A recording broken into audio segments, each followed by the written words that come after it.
네, 안녕하세요. 김기준 한의원보험 김기준 원장입니다.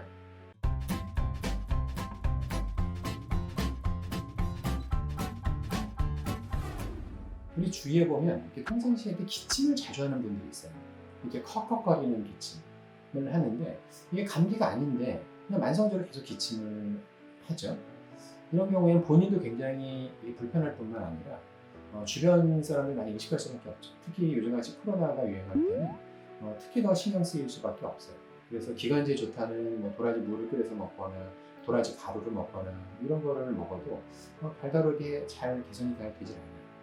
그럼 만성 기침을 이렇게 유발하는 그 원인들이 뭐가 있을까요? 첫 번째로 역류성 식도염이라는 게 있습니다. 역류성 식도염은 소아보다는 성인들한테 더 많이 나타나는 증상인데 이 산이 역류하면서 자극에 의해서 기침이 유발되거든요. 역류성 식도염은 우리가 가슴에 이렇게 타는 듯한 통증과 속쓰림을 동반하는 경우가 많아요. 두 번째로는 천식 증상으로 기침을 할 수 있어요. 이 천식은 알러지 증상이기 때문에 발작적인 기침을 하는 것이 특징입니다. 그래서 한번 기침을 할 때 이렇게 몰아서 연속적인 기침을 하게 되고 심한 경우에는 가슴이 답답해지거나 호흡곤란이 오게 되고 그리고 소리가 나는 천명음이 나는 그런 특징을 가지고 있어요. 그래서 천식이 심하지 않으면 이런 증상들이 나타나지 않고 그냥 기침만 자주 하는 그런 증상들을 볼 수가 있죠. 세 번째로는 후비루라는 증상이 있어요. 후비루라고 하는 건 콧물이 많이 발생을 하는데 그 콧물이 코로 나오질 않고 목 뒤로 넘어가는 증상이에요.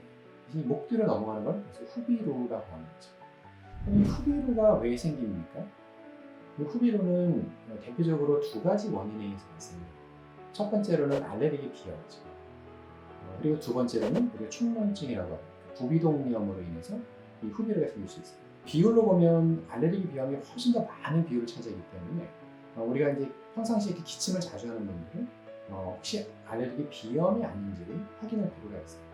그래서 평상시에 감기가 아닌 헛기침을 하는 경우는 반드시 허상태와 알레르기 비염을 체크해 볼 필요가 있습니다.